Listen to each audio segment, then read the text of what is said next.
How can we stoop so low? Today I'm doing story time. Story time is about my father, Milkman. He's a 63rd Street native, but that's not where he started from. He started from 55th and Prairie, 53rd Calumet, 47th Street, the low end all through there. But I'm gonna show you how a father played a significant role in my life and actually mold me out to be the man that I am. And the path that I took was not the path that he wanted for me, but I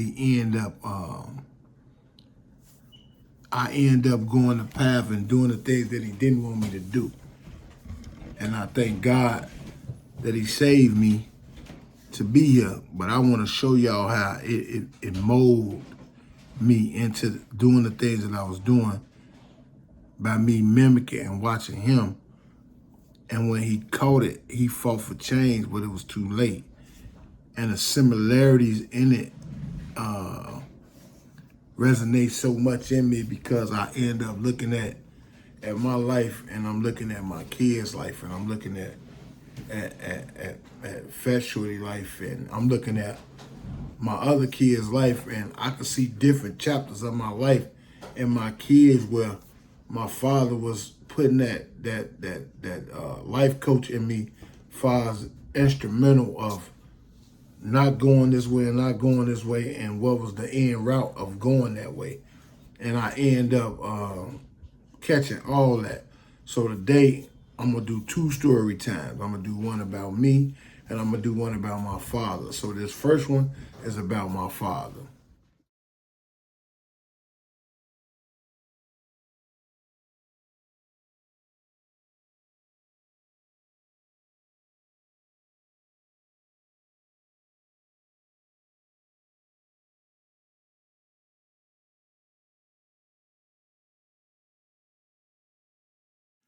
Milkman.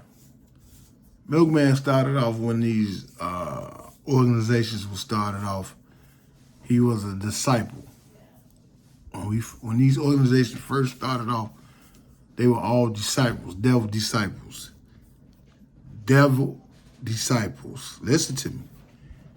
David was a devil disciple. David Boxdale didn't represent BD. He represented devil disciple when they all started off. Now, I'm not going to go into that in detail because, for one, I exercise, number one, size and secrecy, and number two, it causes too much of a seesaw, a pull and a push, like, well, no, that ain't what happened, no, that ain't what happened. I wasn't there, so I can't do nothing but speak on the facts that was taught to me and from what I know. So we're going to leave it at that. So my father, he was at the time, he was a high priest for the devil disciples, for the disciples, period. He was a high priest. And he was a wild dude. You know what I mean? My father was wild. He was courageous, but one thing he was a just man, man. He was a fair man. You know, he might have been a shrewd businessman, but he was a fair man. He didn't believe in bullies. He didn't believe in us destroying each other.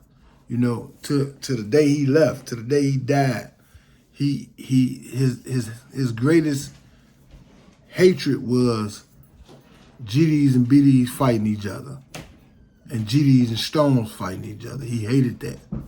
He hated that us as a whole could never sit down and work things out amongst us. He hated that. And as I got older, I understood why. And that's what I mean by I have to show y'all and paint a picture of what the difference is of having a father or having a male role model in your life, to where's that you see the difference. See, with me, my father, the fight with us, like the first fight that we ever encountered was with the Stones, because we had no understanding. We didn't understand what was going on. We like the young kids today, as far as the kings and queens, they do everything that's trending. So back then, our uncles, some of our fathers, some of the people in our neighborhood, that was the trending thing. The Stones didn't like the GDs didn't like the Stones. Or the BDs and the GDs didn't like the Stones or the MCs. So that mainly what it was about. But it was about territory, like blocks, different things, different stores. They was protecting the stores. They was doing different things. But it was in the thing to keep the neighborhood safe and make money. Now, fast forward it. So he despised that. So when he found out that that's what I was doing, he pounced down on me. He pounced on me. Like, listen, that ain't what's going on. That ain't, that's not the way. And in my mind, I'm seeing my uncle and them, they wild with it, they doing it. So I'm thinking that's what's going on. So I'm doing it. I'm watching it. And my daddy, he despised that. And him and my uncle, I love my uncle, he still living, my Uncle Solo. When my father started seeing me mimicking my Uncle Solo ways, he kind of, he didn't like that. He was upset about that. You know what I mean? So it was like, he was like, man, your uncle, he cool, I love him, that's your mama brother, but he teaching you wrong, stay from up under him. And it's funny, like stay from up under him, he live, we all live together. How I'm not gonna go in the back and sneak in my uncle's room and talk to my uncle and mess with my uncle, because at the time, a lot of the older guys, they was pimping. They was calling themselves pimps and chili powder pimps or whatever you want to call them. But they did a lot of call girl dances. They had a lot of call girl dances. It wasn't too much. They wasn't doing too many strippers and all that. They was really call girl dances or go-go dances or whatever it is. So my father seeing me taking a turn for the worse, he ain't like that. So he like, man, stay from back there. Telling my mama, look, man, your brother, he rubbing off on my boy. This, that, I don't like that. So long story short, we go there, we get into it, and I'm going to just show you how shrewd and real and how my father was about his business. They got into it one day. My mama, she getting her head down. I'm in the middle of it. So my father, he mad. Don't go back there no more, this, that. And I'm going to tell you how I jumped off. It jumped off about my uncle, one of his girls, because he had like 5, 6 girls. That was my mama's oldest brother. So, your mama, they mama, they daddy, they gone. They gonna love each other. My mama, she loved her brother. She was the only girl. So ain't no he gotta move, he getting out. Wherever she go, he go, ain't none of that. So my uncle, he got his stable in there. He pimp, he talking crazy. He got me watching the Mac, all that. So we watching, my dad, he mad now because he like, man, how you know about this movie? He done taught me about the Mac, right? So now my daddy got to teach me, and he got to break it down. He got to break it down and show me, like, look, man, that pimping, they exploiting our own kind, this. So one day I come in, my uncle, we had some money when we was little. I ain't gonna lie to you. Man, his girl is on the couch. And she got a Jerry curl. So how fathers go back. So he come in, man, get your game off my couch, man. You know what I mean? Man, it's my sister's house. You know how your brother gonna be. This is my sister's house. Man, listen, man. This is our house, man. Get the curl off of there, put the bag on her head, whatever it is. So now my uncle, man, he gonna press my father. This is when I found out my father wanted to be played with. He gonna press my father. So my father's like, look, man, listen, I understand, you my brother-in-law, you my wife brother, this and that, you baby boy, but he ain't the baby boy, but my father, he gonna belittle him because nigga, you living under my roof. You know what I mean? So my uncle, man, this my other. He say, look, baby boy, get your game and put a Jerry curl cap on this, on this hooker. So my uncle, what? They get, he trying to press my father. So my father tell him, look, man, today I don't feel like fighting. I'm like, whoa, wait a minute. What he saying to him? He like, I don't feel like fighting. I'm telling you, Get your game, either put a curl on or y'all just going outside, man, let me chill. I'm not fighting today. Man, my uncle keep pressing him, keep pressing. You ain't going. Man, I get in the middle of it trying to break it up, right? Because my daddy steady telling him, I ain't fighting today. Man, my daddy picked me up with one hand by my neck. Man, I'm telling you, I lost my witness. Grabbed me by my neck, picked me up, swung me over this way with one hand, told my uncle, then I tell you I ain't playing. Wow. Shot over his head. Man, my uncle, oh, you think it's a joke? You think, man, my uncle talking crazy, so you think it's a joke? Man, my daddy like, oh, you think I'm playing? He fired him again. Wow. Hit him in the arm. Now, man, I got to be every bit of 10 or 11 years old. I ain't never seen nobody get hit. Man, Man, my uncle still talking crazy, though. You better get rid of me. My daddy like, boy, I'm finna put your brains on the concrete. That's when I say these two dudes, man, they wasn't nothing to play with. But I'm just going to show you, like, the environment was different. You understand what I'm saying? So we gonna fast forward past that. We get past that. I send my brother go get my mama. She come back, they break it up. My mama big on my dad, because my dad, now he didn't call the guys. They all outside, house surrounded. My uncle downstairs, he leaking. My daddy finna go downstairs and finish him off. My mama like, man, you can't do that to my brother, man. Now, you know I already went too far. And you can get down on them. So we look, thinking about that. I'm sitting back in my bed, and I'm like, man, my daddy ain't nothing to play with. From then on, I love my uncle, but I'm paying more attention to my daddy, because he ain't playing at all. So we go off into it. We going into it. Now I'm finding out my father, he a disciple. You know, he moving, he doing this thing, he getting money. He got me counting money. He paying me to count money. That's why I tell people, like, man, listen, I might could fail everything on earth, but it ain't gonna be money counting. It ain't never gonna be money counting. So we you know, he's showing me different things, but he not understanding. I'm picking up on this. I'm starting to love this. I'm starting to not knowing where the money coming from. I ain't thinking about none of that. I don't know. I'm just saying the money. I'm getting what I want. Back then, we wearing Payless shoes. MA100s was the thing. You know, shoes with the straps on them. You go to Payless, get you a couple shoes. They started off with one strap, and they started off with two. You look up, you got three. You're crisscrossing your straps. You think you doing your thing. You got these shoes, they $14, they $16. I'm going there, I got a stack of ones like this, $100. Man, that's like I'm rich. I'm buying my shoes, my friends' shoes. Anybody walk past shoes, I'm just doing things in the neighborhood. I had to realize, like, man, now I know why I am the way I am. You understand what I'm saying? I'm just painting a picture so y'all can understand, till nobody don't realize why these kids, how they are today. So I'm going to keep going with my story. So I'm in there, MA100s, we going out, we doing our thing. By this time, Crush Groove come out.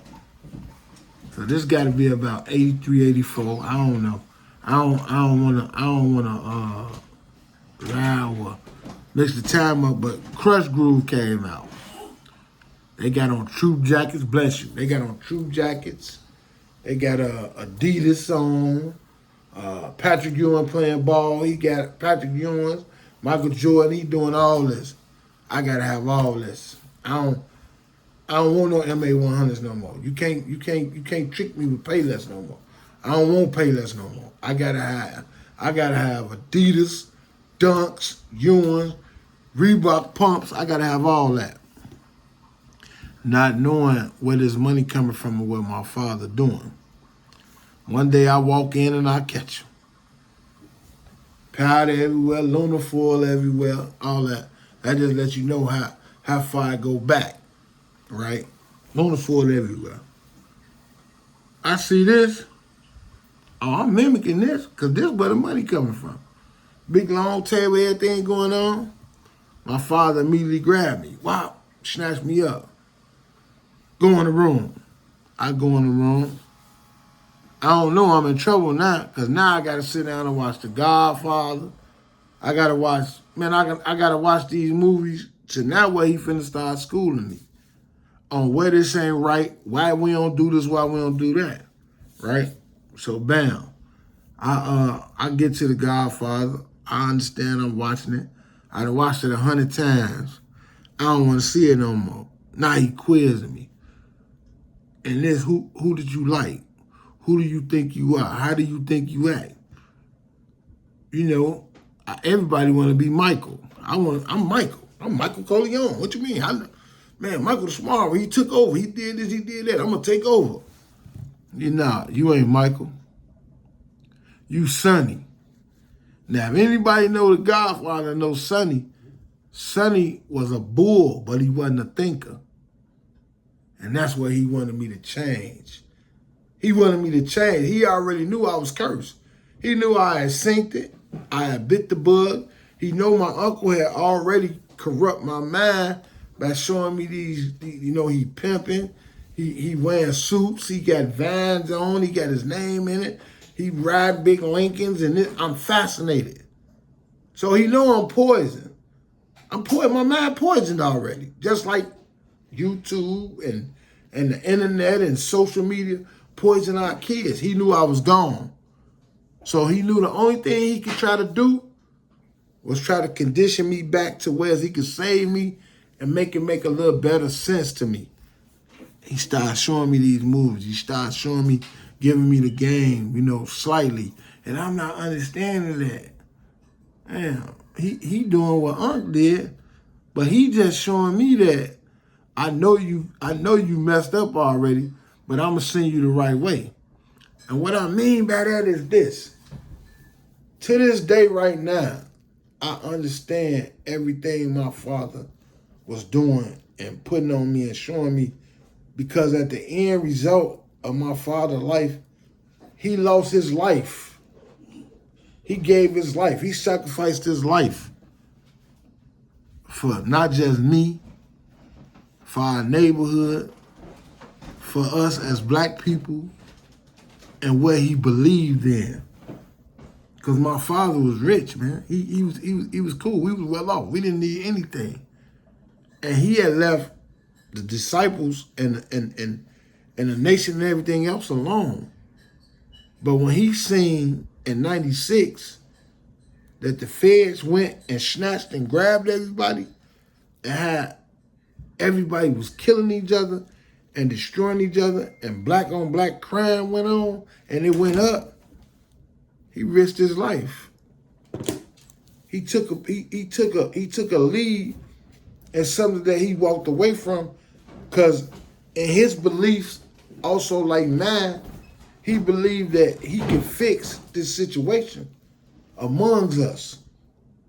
And what I mean by amongst us, I mean GDs, BDs, Stones, Vice Lords, whoever it was. If you notice, unlike me, like my son and like my father, it's always similarities there. Because you have to look at the situation. You don't see nobody disrespecting my son.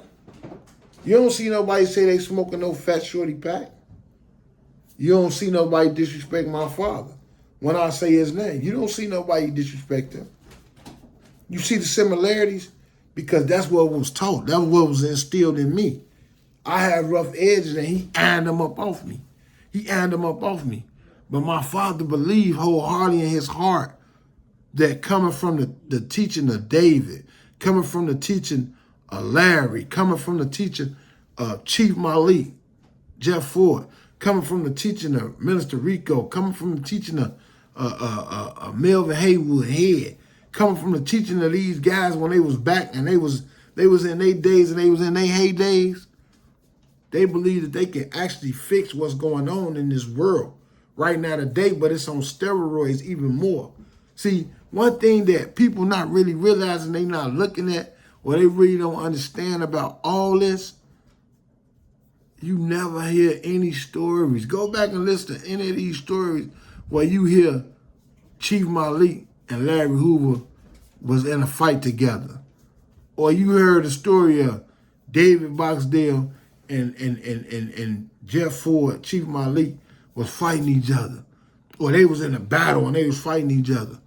Even in Cooley High, in the movie, when they asked, man, you don't want to do this? Man, what? Sit down, chump. What you want to do? He like, man, I'm gonna get down with you. You and who? He say, man, you ain't got no army. He said, I do got an army. Me and this army. Disciples. You heard it? Disciples. Other man step up and say, man, you ain't said nothing. Counts. That wasn't David and Jeff. That wasn't Larry and Jeff. These people been locked up all their life. They months together, they bumped into each other, with it to each other. You ain't never heard of them having no fight off or no battle or no standoff or doing none of that. Because that's not what they represented, man. That's not what they represent. This all started of oppression of our people, man. It always go overboard. It always go terrible. It always go the wrong way. When we get into it, everybody else get involved in something, man, and they make it and they take it and they evolve in it. Every time us as a culture get into something, we tear it down, man. We anything we do, we can't just exist. We always have to take it to kill it. But let me finish on Milkman. So it's like, I'm gonna show y'all pictures where I think I was 16 or 17, and we was at the Boys and Girls Club on 51st. What's that? 51st and Federal, right, baby? 51st and Federal. Me and my father used to party together.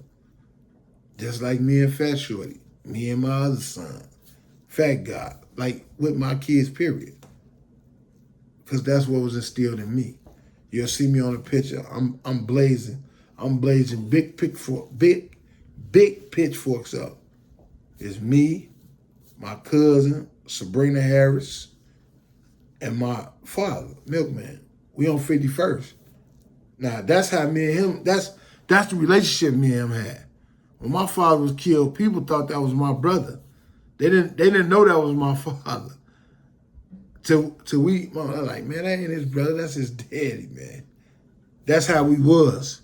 And that's how we bond, that's how it was, because he kept me guided, he kept me on the straight path. He knew that I had strayed away from the path that my mama had me on when I was in school making doubles and doing the kid thing. He knew I wasn't interested in that no more. But he never took his claws off me. And that's what's happening with a lot of the youth now. See, it's just like now. He lost his life pushing peace. And now I understand where he was coming from. See, a lot of people that really know me know, man, I used to be a radical dude, man. I'm talking about, man, people couldn't stand me. I know a lot of people can't stand me now. But they like, well, I guess he trying to change, so they deal with me. But when I tell y'all I used to come in the party and the needle used to come off the record, I mean that. Man, I came to destroy something because my understanding was bad. I was going through trauma. I lost my mama. My father played a significant role in my life, man. That's why I could never let his name die. He and the cause that he died for and the people that he stood for never stood back up with him and made me have to fight by myself because he was killed wrongly. And people put garbage on his name and did different things. I can't honor that. But that's another story.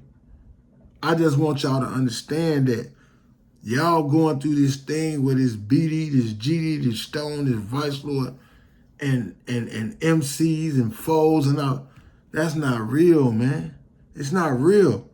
Because them guys at the top all sit at the table together. They don't fight and go at each other like everybody else do. Trust me, I done been in them rooms, man. I done been in them rooms when I was 14 and 15 years old, and people didn't understand why I was in them rooms. Because I was that driving force in that car, man, that fresh blood. We don't respect fresh blood. And that's something my father taught me, man. We don't respect the youth. See, that's why I get offended when people say I don't respect the youth, because I do. because I know they the future. I know they the new me. So I want to teach them the way to not to be like me. You understand what I'm saying? But Milkman, a documentary coming because he deserve it.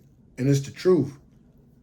I can get so many people on a panel that's through the neighborhood and through other places, man. When you say Milkman name, man, they ain't got nothing but good stories about him. Man was a great man, not just because he was my father, because he was real and what he stood for. And that's the same thing with Larry. We got to start off with David, Larry, Chief Malik, Mickey Caldwell played a significant role, Walter Wheat, Minister Rico, man, Melvin Haywood. Man, there's so many, I can go on and on, man, to where it's that if people really looked at these guys' visions and all the time that some of these guys did to sacrifice their life for what they stand for, I don't think you young guys will really carry on and carry them names like y'all do. Y'all will wear them names like badges, because that's what it deserves, man. I know these people crying tears of, man, shame, but it's Milkman forever, man.